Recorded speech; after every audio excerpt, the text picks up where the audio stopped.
All right, tonight's presentation is on operational excellence and the quality manager. It is presented by Dr. Richard Chua, author, MBB trainer, consultant, and full professor at the Welch Management Institute.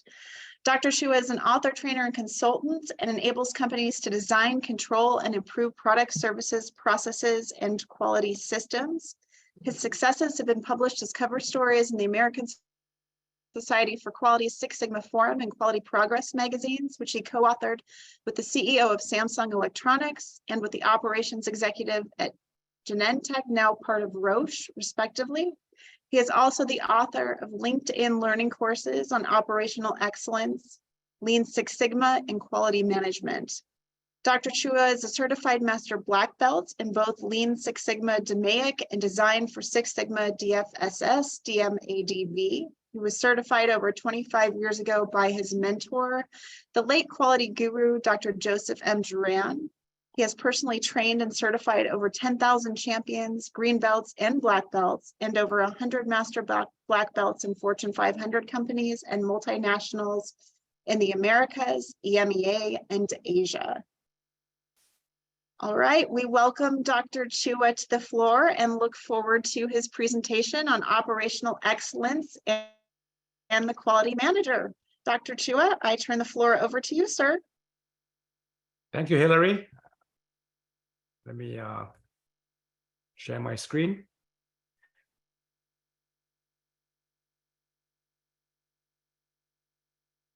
See if we can get the presentation mode here. Can you see my screen? Yes. Okay, very good. Welcome to the presentation. It's a short one, but nevertheless, I'd like to share what I can. And this is my background. Also, I'm on LinkedIn, so you can look at LinkedIn at the bottom. There is the link, and there'll be handouts of my presentation if you're interested. And a lot has been covered in our earlier meeting before the presentation.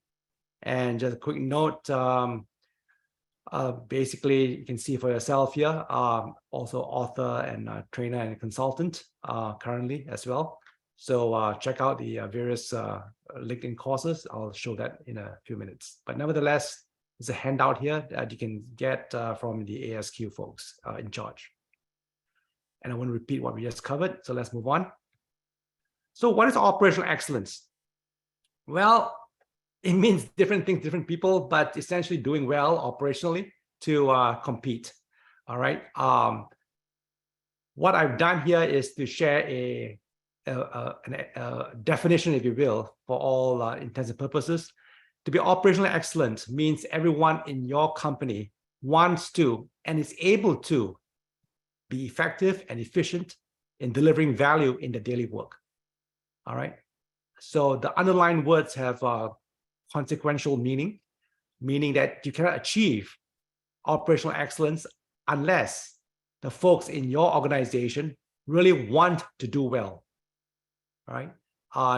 They might be empowered, might be encouraged, incentivized, but they want to do well, whether it's customer service or manufacturing or healthcare. They want to do well to make sure the outcomes are perfectly good for the customer in terms of time, quality, and cost dimensions of performance. All right, whether it's timeliness, whether it's good quality work, or whether it's making sure it's delivered in a cost-effective way. And the other key word here, or keywords here, is being able to be effective. That leads us to our quality concept of process capability, for those of you who are CQEs. All right, are the processes capable of delivering value in a correct way, meeting specifications in a timely way, in a cost-effective way? All right, or do you have a high number of defects, for example? Are the processes and the people involved, are they capable? So if you have a customer service person who is not well trained, not capable, so not able to be effective. All right.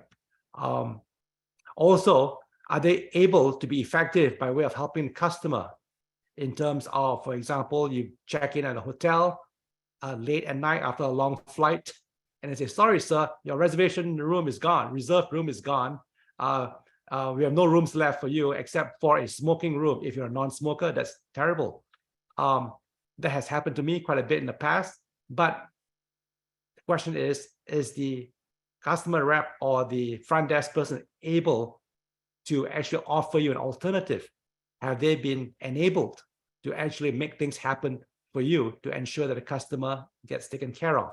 All right. So the words are very loaded here: wants to and able to. How often have we stood in line, whether it's a grocery store or the bank, and you see some folks walking around doing nothing, the workers, whereas only one line is open or one teller is open? All right. Because they don't want to help you. So the want has to be there and the ability has to be there too. Process capability. And this should be done be able to be effective in terms of meeting customer needs. You mentioned voice of the customer in one of your reports earlier, and being efficient in terms of no waste, timely, right? Efficiently, cost-wise, time-wise, and quality-wise, effectiveness. So basically, you cover all facets of various KPIs that a company could possibly have, doing well in all aspects. All right, you have to be effective first before you can be efficient. The last thing you want to do is to be efficient in a non-effective way. All right, you don't want to be able to provide the worst, be efficient in the wrong things, so to speak. Anyway, essentially, you're going to be better, faster, cheaper, easier. All the good things that customers want, that companies want to be competitive. So it's a very, very broad definition in that regard. But to achieve operational excellence means that you have all the quality problems taken care of, no problems, no cost of poor quality, very low. All right. And you're competitive because your quality surpass those of the competitors, or your timeliness is very good, surpass your lead times are very short, surpass the competitors, or your cost structure is very low because you do it so efficiently. Therefore, you're able to have a high profit margin even at low prices. So it's a very broad definition. And at the bottom here, you can see the course on LinkedIn Learning, which I took these words from. And I thought it was a nice definition, thought I'd share it with you. So now, given all that, we talk about the quality manager and operational excellence. In most companies, who is assigned to lead and drive operational excellence? Now think about it. You've all seen job ads. You saw that in your listing earlier. VP of this, director of that, and so on. The question then is, if you look at the org chart, all right, where in the org chart are the folks who are asked to lead or assigned to lead and drive operational excellence? Could it be the quality manager? Yeah, possibly. Assigned by the CEO. Could it be some continuous improvement director or manager or VP of operational excellence? You see that all the time. Job openings for VP of operational excellence. Could be others. So these are the folks that are assigned. The bigger question is, who should, let me see if I can get it. Who should lead operational excellence? Now, this comes as from lots of experience. I've seen folks getting assigned on the previous page, all right, whereby the management folks, senior management, CEO, C-suite folks will outsource and delegate to one of these folks here, quality manager, CI manager, VP of operational excellence. And if these folks are lucky, they may get the full support and commitment of the CEO and senior management. However, experience has shown that the chance of success is not as good when these folks are in charge driving the operational excellence effort. And let me tell you why. It's because when the rubber hits the road, so to speak, other priorities come into play for the CEO, CFO, and the C-suite folks. And these assigned folks end up high and dry on their own, without resources, without support, without the time allocated to them and their team. So what I'm trying to say is, if you want to do operational excellence right, you don't need a separate department called operational excellence. You don't need a separate crew of folks called operational excellence experts. Yeah, they may be, but they should not be the ones driving it. They should be the ones supporting the operational excellence initiative. The quality manager can support, so can the VP, all right, as a support function. The actual leading and driving of operational excellence should be at the top, from the CEO and the C-suite down. All right, if those folks do not own it, then your operational excellence efforts will most likely not be as successful. It may even fail.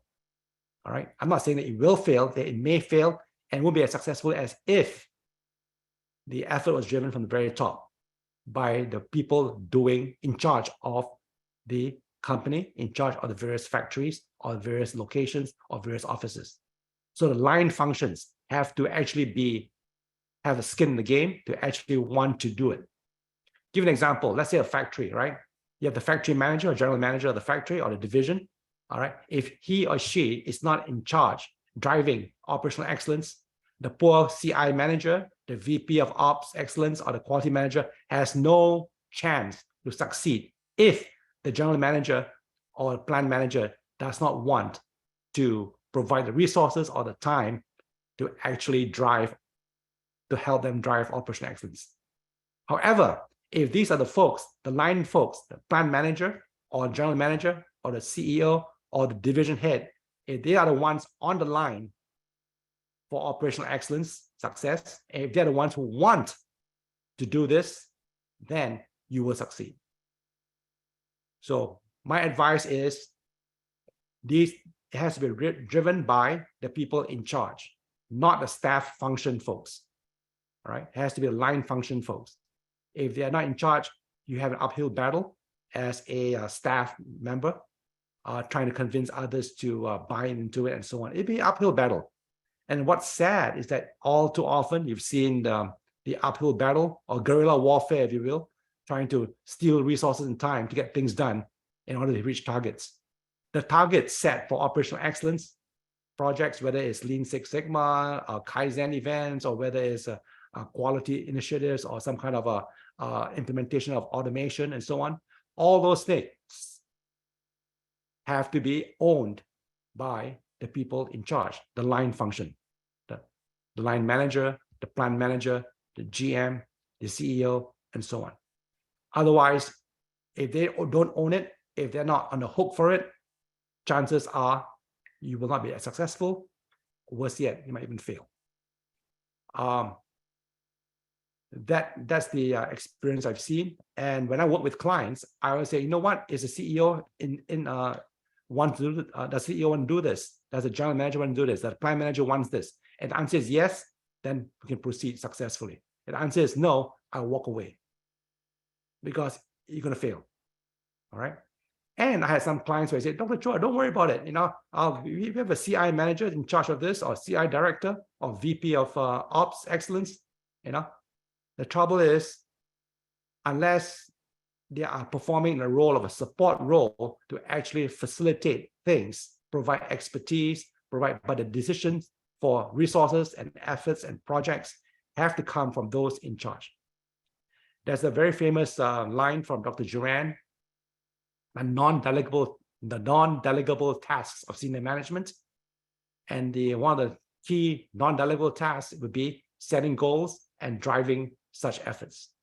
All right. If you delegate down to a manager or director, whether in quality or CI, the chance of success has gone down exponentially, because in the long run, well, during the initial excitement, it might be great, but after a few months, things kind of fade away. So given all that, what should be the role of the quality manager in a company or organization striving for operational excellence? Like I said, a support role to actually get things done. So let me elaborate. Perhaps a fundamental question is, what is the primary role of the quality manager or quality director? To ensure the quality of products and services. That's basically it. Now, how do you do that? So The question then is, can quality management play a role in operational excellence? Let's find that out. By the way, I also have a course on this topic, quality management for operational excellence, on LinkedIn Learning. Check it out when you have time. So let's go back to basics.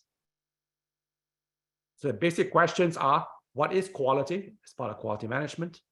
How to manage for quality products, quality outcomes. What is the supporting infrastructure to make all this happen? So let's address each of these questions next. So what is quality? There are many definitions by various gurus out there, whether it's Crosby or Deming or Duran. So for example, the Duran one I like because I can relate to it very well.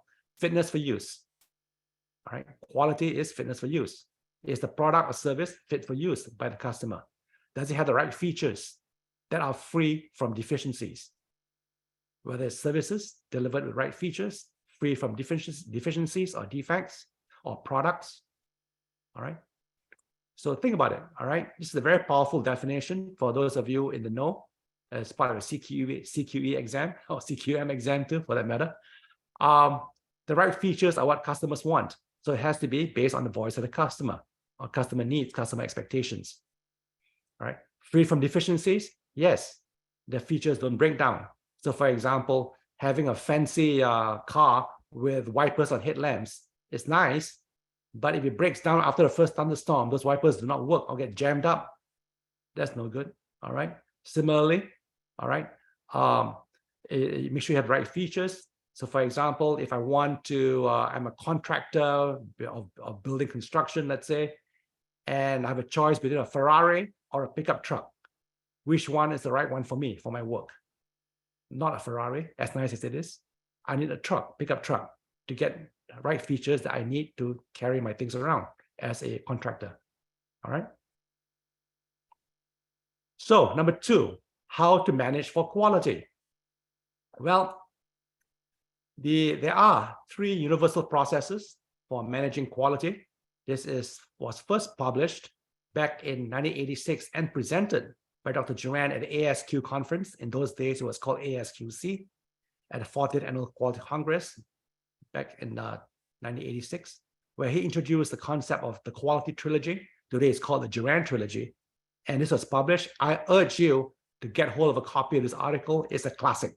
So for everyone on the call, this is a very nice classic article that pretty much explains how all these things fit together. Quality planning, which is for design and development of products and services, quality improvement, and quality control. Those are the three processes that are universal for managing quality. So let's cover each one. Quality planning, develop or revise products, services, or processes. So the question I have is something to think about for all on the call. Can quality planning, product development, service development, process development, can it be done poorly? And for that matter, can it be done well? So the bottom line question is, in your company, is quality planning effective and efficient? So, for example, quality planning done poorly is when you churn out products that doesn't sell, or your processes are not planned properly. Can it be done well? Yeah, you have very nice products, innovation, agile, all kinds of methodologies out there, but the whole process is ensuring that quality is built into the product. Also, can it be done in an effective way? Yes, the products sell. Efficient? Well, if it takes 3 years to develop a product, whereas the competitors takes 1 year, that is not effective. All right, so your planning process is not effective. Not efficient, I should say, sorry. Not efficient. Had to be efficient in terms of the time and effort involved. Next, quality improvement. Dr. Duran calls quality improvement to breakthrough levels of performance. All right, which means you improve process capability from a CPK of 0.9 to CPK of 1.5, for example. It's a breakthrough improvement. All right, being able to deliver a product instead of 10 days, you get it done in 2 days. Wow. With Amazon, same day. All right. So it's a breakthrough.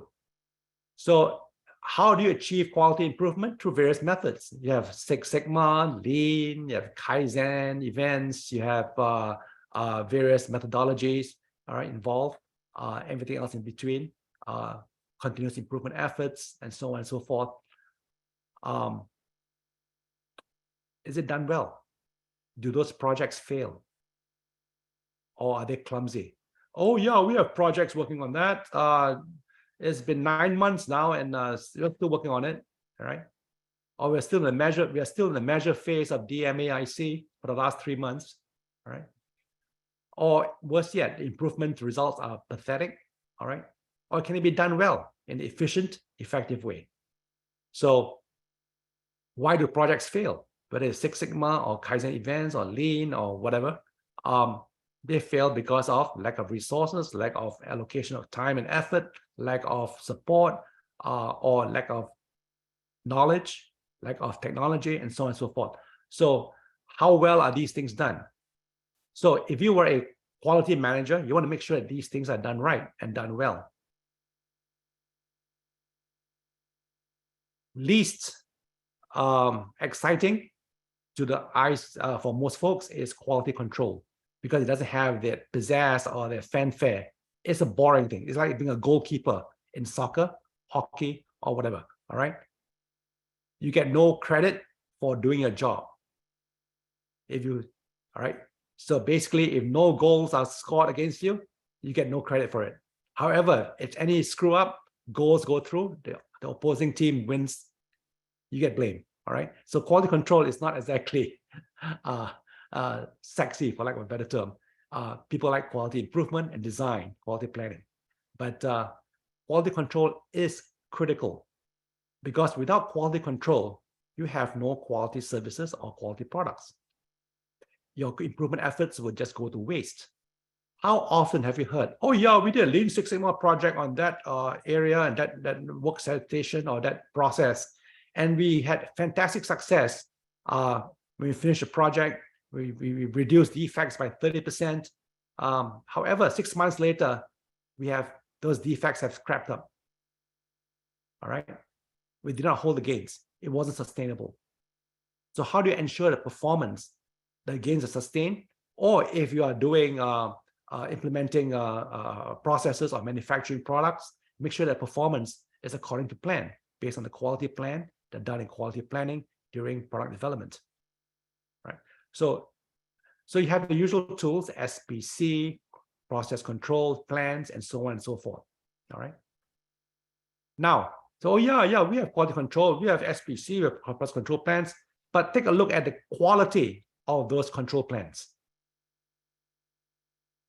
All right. There are good control plans and there's bad control plans.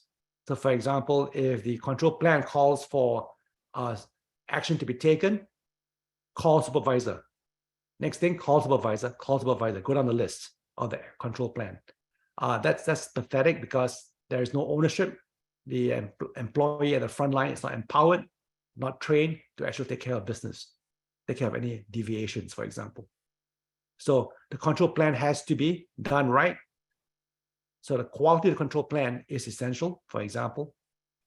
So quality control can be done poorly, it can be done well. It should be done effectively and efficiently. Meaning that you don't have to, if something goes wrong, it can be fixed in an efficient way. And also monitoring, perhaps even better, error-proof the process, error-proof the product, error-proof the work center, various steps involved. All right. Or error-proof by design. You cannot put a square peg in a round hole. Hey, the design is great. The same way, you cannot plug in your phone charger the wrong way, because it works both ways these days, whether it's iPhone or some other phone, by design. So quality control can be achieved in various ways, done correctly, done well, in an efficient way. The question is, in your company, is it done well, effectively, and efficiently? And in many companies, it's not done that well, if you think about it. Oftentimes, it's firefighting rather than fire prevention. Okay, let's move on. So those are the three processes. So the third item I mentioned earlier was the infrastructure. So what is the supporting infrastructure in quality management? It's called a QMS. For those of you in the know, QMS typically consists of your documentation, your policies, procedures, instructions, and records, right? Oh yeah, we have a quality manual, but it's very bureaucratic. We have to dust it off. Oh, we have procedures, but no one reads it. Or we have records, but it's very hard to document. It takes forever to write things up. Oh yeah, we have work instructions, but it's hard to understand. It's in the wrong language. In some workplaces, it's bilingual. So the other folks who do not know English may not have a hard time understanding it. All right, and so on and so forth. Or it's too cumbersome, too wordy, too hard to read, as opposed to perhaps a video work instruction or a photograph work instruction, samples of products and so on, visual work instructions. So the quality management system could be good or well done or poorly done. And I've seen various systems out there. Unfortunately, it's quite cumbersome in many companies. It is not streamlined, and worse yet, not user-friendly to the operators, the managers, supervisors using them. All right. Oftentimes, it is a mystery to the folks on the front line.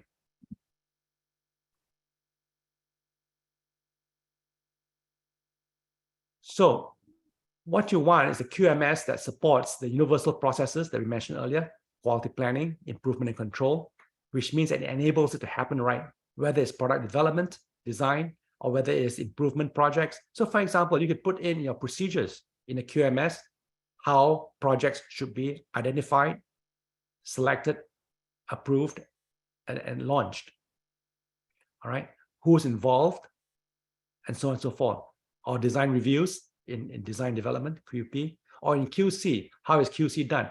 Or how your QMS should support effective QC, effective QI, effective QP. Of course, it documents the roles and responsibilities, the why, what, who, when, how, where, and how, from policies all the way down to work instructions and records. Now, the third bullet here is critical in the sense that the QMS enable you to do audits for compliance to the documented procedures, all right? Also compliance to various standards, ISO standards or whatever standards, right? Also audits for compliance to effective operational excellence targets, all right? So for example, you could do a process quality audit that say, hey, is this critical process having a good CPK that we need? Is it CPK of 2.0 or 1.5? Or is this process not capable? So you can do such audits, whether either in-house or with your suppliers. Process capability audits, quality audits, product audits, whatever. You're not restricted to just ISO 9000 or system audits. Because you want the quality of work, the quality of the instructions, quality of the procedures, quality of the processes to be up there, not just because it's documented is good enough. No, you could document bad practices too. It's like having a golfer who's a poor golfer, documents what he or she does, and that's the procedure. No, it's not good enough. Whereas you document best practices and follow that, it's even better. So the question then is, the QMS oftentimes is bureaucratic in most companies. So as a quality manager, your role is to ensure that your QMS is streamlined, effective, and efficient to help with operational excellence. So the bottom line is the same question. Answer is yes, quality management can play an effective role in operational excellence. So let me conclude with this next few slides. So does the quality manager have a role? Yes, he does. All right, or she does. And how can you do that? How can you contribute? Well, three things. You need to operationalize the definition of quality, meaning bring to life and make it operational in terms of what fitness for use mean, not in your company, with the customer service folks, for your customers. Right features, free from deficiencies. Secondly, ensure that the QI, QP, and QC are effectively done, efficient, and they're all in alignment. What I mean by that is, if your QC processes do not support the new product that just got launched on the manufacturing production floor, then that new design or new product will just go haywire. Performance will go down as far as production. All right, whether it's services, same thing too. Or you have controls in place, are the control plans right? And if things are not as good as they should be, what improvement efforts do you have in place to make things up to par, QI? All right, they all must be in alignment, meaning that they should all be singing the same tune out of the songbook, or sailing the same direction as an armada of ships, not opposing each other. I've seen situations where projects are selected for quality improvement on things that do not matter to the company. That's very sad, or insignificant, or sub-optimizing the whole value stream, so to speak. All right. Number 3, if needed, improve the QMS to ensure that number 1, number 2 are implemented effectively and efficiently. So there's a lot of work to be done for the quality function or the quality manager in support of operational excellence. There's no need to volunteer to lead or drive operational excellence. You can drive it from your functional perspective. Because if you do 1, 2, and 3 well, the company is more than halfway there with regards to operational excellence. If you don't, then operational excellence will just fizzle out after the big fanfare and hoopla goes away. And that's sad to see that happen. Same thing too, whether it's Lean, Six Sigma, Kaizen events, Lean transformation projects, and so on and so forth. If you don't have controls in place to sustain the gains, it will fizzle out. If you don't have documented procedures in place to sustain it, oh yeah, we take care of the process. But what if the folks in the project team retire? Then what happens next? The new folks that come in are not trained to it. They have no reference materials, no procedures, not established to actually sustain the gains of the improved process. As a result, things go south and fizzle out, and until the next flavor of the month comes along, so to speak. So that, in a nutshell, is my presentation, and hopefully you've gained a lot from it. And this is the final slide here, listing the various references and recommended readings. So you can see the various courses there. And you have a handout of this. You can look it up, or you can go to my LinkedIn page and see the various courses, or LinkedIn Learning. I cover, for example, operational excellence workout and Kaizen facilitator at the bottom there. On how to plan and conduct Kaizen events. Of course, Six Sigma Green Belt and Black Belt. Minitab is widely used, so I have a course on Minitab, as well as the various tools of Lean Six Sigma. And number 4 on the list that's interesting because it talks about how do you drive change that's measurable and sustainable. Give some tips there. So check it out. And that's of course, number 1 is the best. Get hold of the article. It's a classic. If you haven't seen it yet, a lot can be learned from it. It's just simply a brilliant article, the way it was published and the way it was proposed by Dr. Duran regarding the three universal processes. Okay, let me pause for any questions, and if Hillary wants to take over the screen. Okay. Yep. Well, thank you so much, Dr. Chua. That was very informative and will be beneficial as we move forward with our quality management programs. I did have a question that someone posed in the chat. There was a question about LinkedIn and how they access you on LinkedIn. They said that they're not able to just suggest or they're not able to link with you directly. You need to send them an email. Is there a workaround for that? Yeah, just send me a LinkedIn message. Okay, LinkedIn message. Yeah. Okay, Yeah. perfect. Just mentioned the ASQ Phoenix thing, and I'll be glad because I get so many invites. I mean, people try to link with me from all over the world that I don't even know, and it's like it's kind of Sure. scary. I understand. I understand. And now we have a lot of spam, what I call it, fake invites from overseas, and Yeah. they're trying to spam you or trying to hack your profile. Who knows whatever it is. But as far Yeah. as the LinkedIn courses, if you're a premium member of LinkedIn, you get access to the entire LinkedIn library of courses. And the cost is quite minimal, maybe 30 or 40 bucks a month type of thing. So yeah. Anyway, Well, thank you. And then I had another question. Someone was asking about specifics on how to carry out the operational excellence. oh, They said. well, I talk about that in my course, LinkedIn Operational Excellence Foundations. Basically, it starts from the top. All right, the top has come down from the top, and basically, the company has to want to do it from the top down, and having skin in the game. So basically, if you hold accountability, make all the key managers accountable for the goals for the year. So let me rephrase this. Do not put a cart before the horse. All right. Operational excellence should not be the objective. The objective should be being competitive as a company. All right. So every company have their annual goals for the year, right? In terms of strategic goals, annual goals. All right. And then for the annual goals, this is Hoshin planning, right? Hoshin planning, we deploy it down. So every key manager has annual goals for the year, right?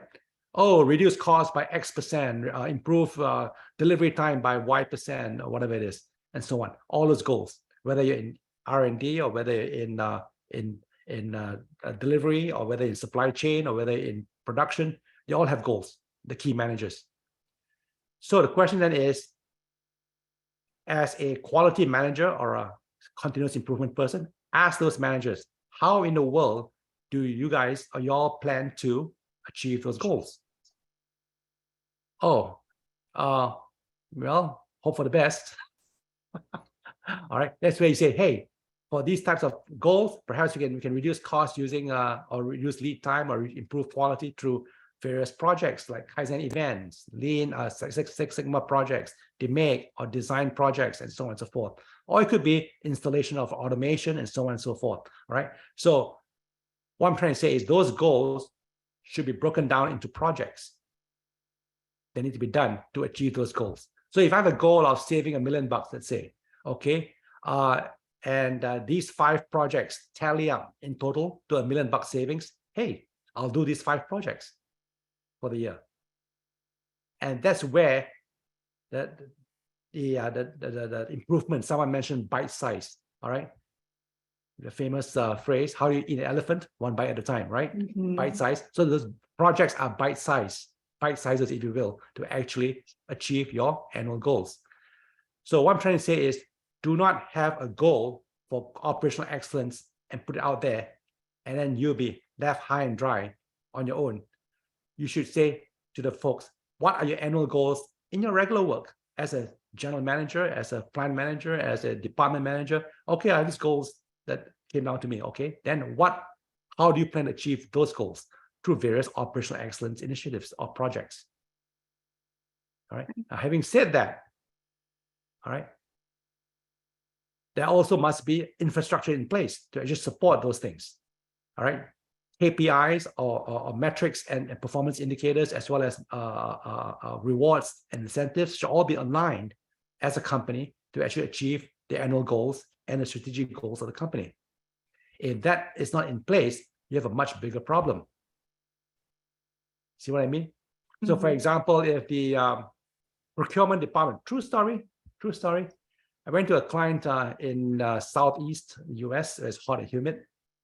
And then I saw steel coils of product out in the yard, and they were all rusting away. It's a raw material that they need. Then I asked the plant manager for the first day I was there. I said, why are you guys having so much inventory steel coils for your for your manufacturing product to make your product, your purchase materials. Say, well, Dr. Chua, we did not order that. Our headquarters in Europe ordered it in procurement department. And because they saw there was a volume discount on steel coils if they bought in quantities, high quantities. Those steel coils are all rusting out outside. So the procurement group at HQ in Europe had their own KPI incentives, right? Say, and their own goals. Cost reduction. Oh, the more you buy, the cheaper it is per unit. So they save money. So the procurement group gets rewarded, pat in the back. In the meantime, the plant manager gets punished because each time he uses the steel coils to bring it, he has to derust it first, extra cost, extra lead time, before he can use it. So his budget goes bust. His lead time goes out of the super long because of the rusted raw material that was bought by the procurement group in HQ in Europe. So this south in the southern state, South Carolina to be exact, all right, got this problem. But the poor manager is getting dinged from a KPI point of view. All his targets are missed because of the steel coils being bought by procurement at HQ. So alignment isn't there in regards to the procurement group and the plant manager in terms of the KPIs, the targets, and incentives to actually. So there should be alignment across the board, across departments, and vertically up and down the ranks of management. Otherwise, you can have competing priorities that will sub-optimize. The procurement people gets rewarded, the plant manager gets dinged or gets punished for not achieving his or her goals. Right? It's a simple example. It's true. I saw it firsthand many times. This is an example I just shared with you. And unfortunately, this is all too frequently, it's all too frequent, it happens too often in many companies where you have the various silos competing for different priorities. Sad but true. So as part of operational excellence, you need to revamp and relook the entire, the KPIs, if you will, the targets, if you will, how people are incentivized and in terms of alignment across the company and up and down the management ranks. All right. Otherwise, it's just counterproductive and things won't fly. All right.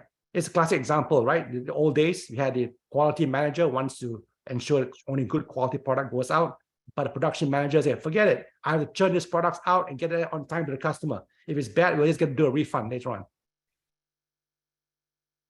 All right. Timeliness versus quality, because the production managers in charge of volume, timely deliveries, and the quality managers say, no, don't churn out bad products. But so there's always competing priorities there. So what I'm trying to say is ensure that it's alignment of priorities of the KPIs.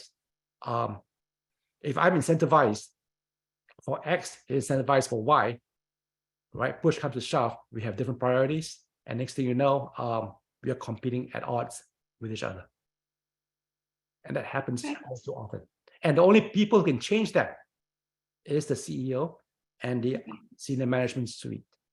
If they don't buy into this, those changes are not made. You can do all the lean projects you want, you can do all the transformation you want, you can do all the Six Sigma projects you want, the quality improvement projects you want. You just be fighting uphill battle because people will not change if the incentives are different, at odds. Okay. Well, thank you. We actually had another question that kind of ties into this about how you can effectively measure operational excellence. So for instance, can you provide any case studies from your career where you measured operational excellence to give folks a better idea of what they might be able to expect in their own organizations?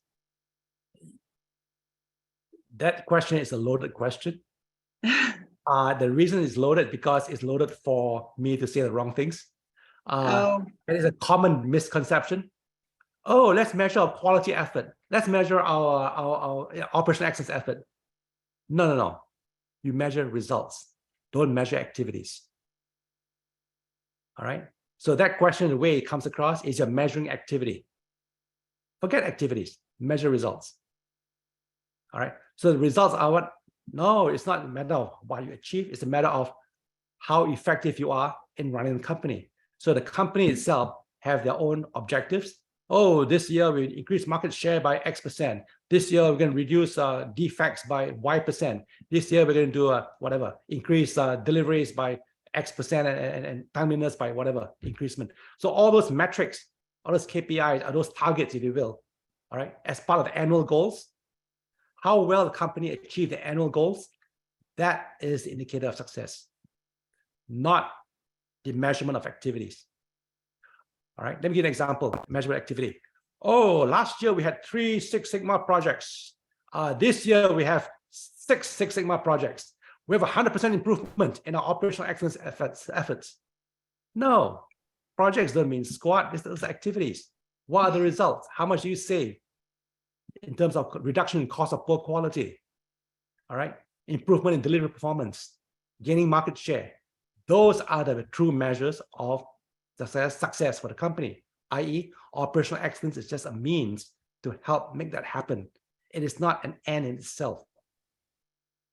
By measuring operational excellence efforts, I don't care if you do 1 project or 10 projects. If you can achieve success as a company, that's all you want in terms of meeting your goals for the year, whether it's time goals, time-based goals, quality-based goals, or cost-based goals, market share-based goals, whatever goals the company has for the year, achieve those. All right, and that's how operational excellence work. That's where the don't focus on activities, focus on results. If you focus on activities, you're going to be saying, well, the busier we are, the better we are, the better we look, the more productive we are. No, you're just making work for everyone else. It's like saying, for example, good example, Zoom calls. Ever since the pandemic, there are more meetings now than there used to be in the past because Zoom is too convenient. And the number of people in these Zoom calls have grown exponentially since Zoom came on, or equivalent, or Microsoft Teams, whatever. Those things come on. So, oh, the boss wants to see everyone's faces while on the call. Why? Why must you, if you have a meeting with 100 people attending, why must you see everyone's faces? Or for that matter, why must you have 100 people on the call? All right.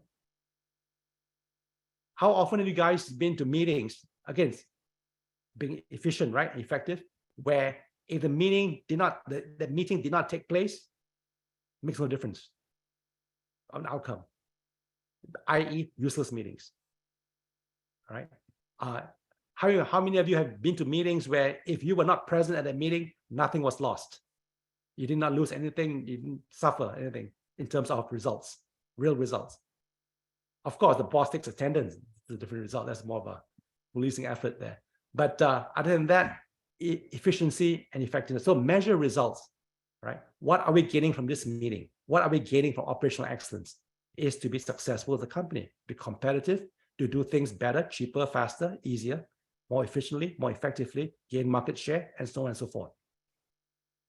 So to measure operational excellence is basically, the answer is to measure the company's performance in all those metrics that really matter to be competitive. Cost-based, time-based, and quality-based metrics. Okay, thank you. We have another question. You kind of touched a little upon this earlier, but perhaps you can expand a little bit more. How do you start on the journey of OE when there are many deficiencies in your organization? You had talked about the silos earlier. Yep. You need to clean house first. Yeah. Basically, you need to clean house. And, we talk about bite-sized projects. Those are just, think of that as surgical strikes to go after improvements, right? But the overall scheme of things, you have to clean house, you have alignment, you have to make sure that there are no silo wars, so to speak. Basically, who can do that? The big bosses, CEO, the VPs of manufacturing, VP of R&D, VP of engineering, VP of supply chain, and so on. They have to work together as a team in full alignment. And for that matter, their KPIs should be aligned too, otherwise they'll end up at odds with each other. Okay. Thank you. We have one additional question in the chat. What resources can you recommend to identify best practices? For example, there's best practices in employee engagement, leadership, supply chain management, employee training effectiveness, etc.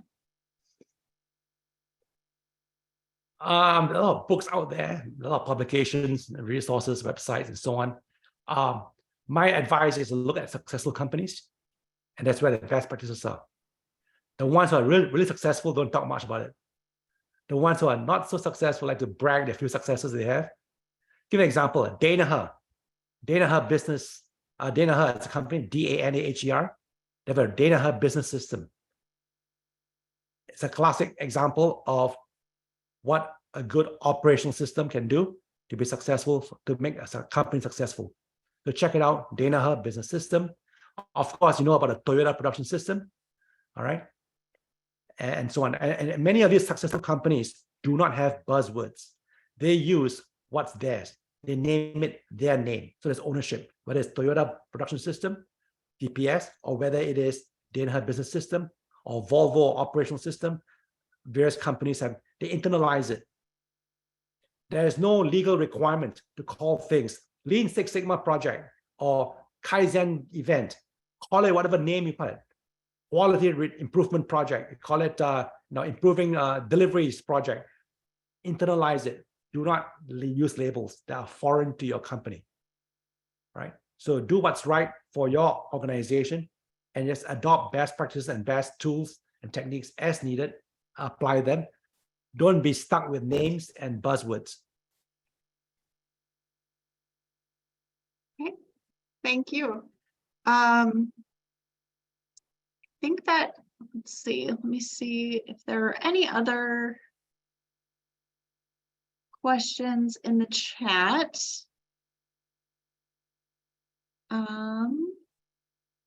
Oh, we did have a question regarding Baldrige role model companies. Was this question in regard to resources that can be recommended for best practices? Can you expand on that? Possibly. Yeah, check them out. Those are always good companies to look at. They have some good practices, some not so good practices.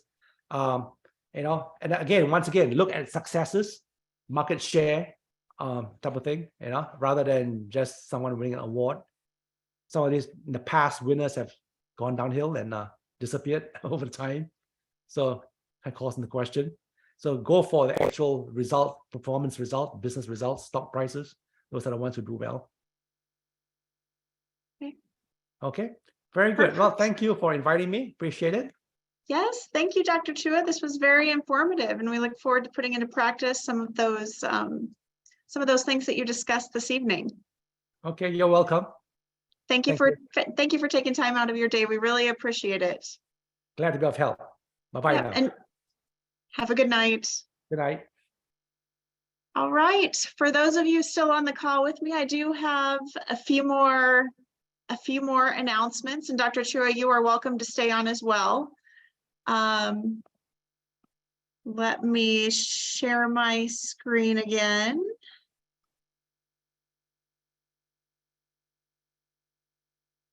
Let's see.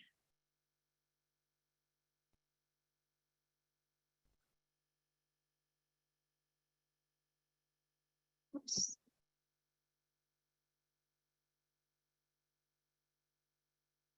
Okay.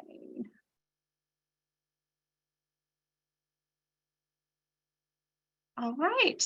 This is just a reminder that you will be receiving a meeting evaluation survey in your email inbox. If you could please complete the event satisfaction survey, it helps us to streamline our membership meetings and to provide the best topics for these meetings as well. So if you could give us your opinions on those questions that we ask, and then provide some suggestions for upcoming topics, that would also be appreciated.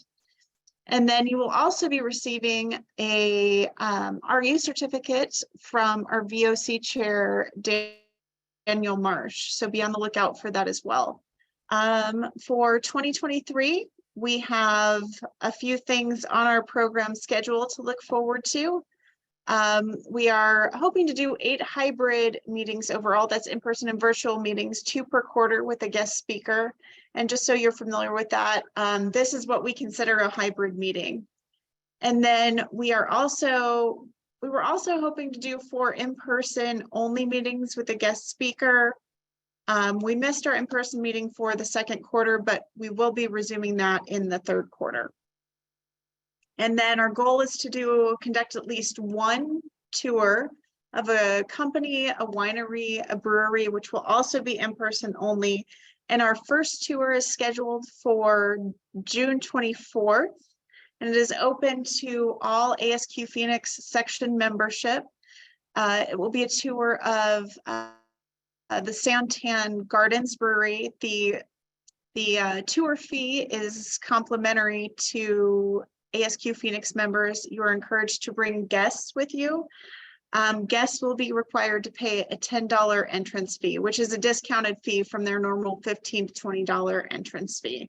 And then we'll be heading over to Santan Brewery afterwards for a networking dinner. There will be an email going out after this meeting with additional information on that and how to register for it. And it is a limited seating event. So the earlier you register, the more likely you are to get a spot. And then we will also have 1 annual holiday networking event, and that occurs in December. There are more details to follow on that.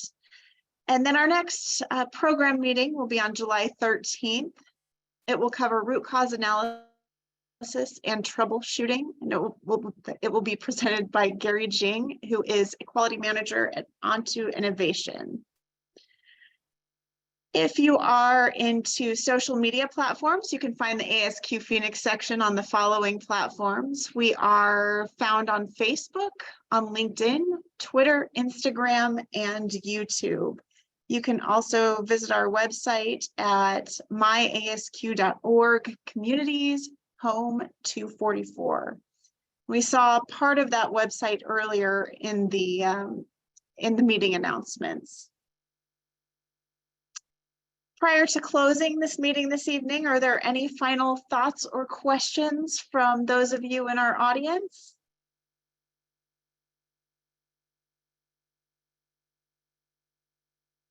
All right, well, I will take the silence as a good thing. Thank you all for attending June's monthly program meeting. We really do appreciate your attendance. And again, we appreciate your feedback. So be on the lookout for those surveys and those RU certificates. Until next month, we hope that you stay safe and stay healthy. We will see you again soon. Thank you. Have a good evening. Thank you. Thank you.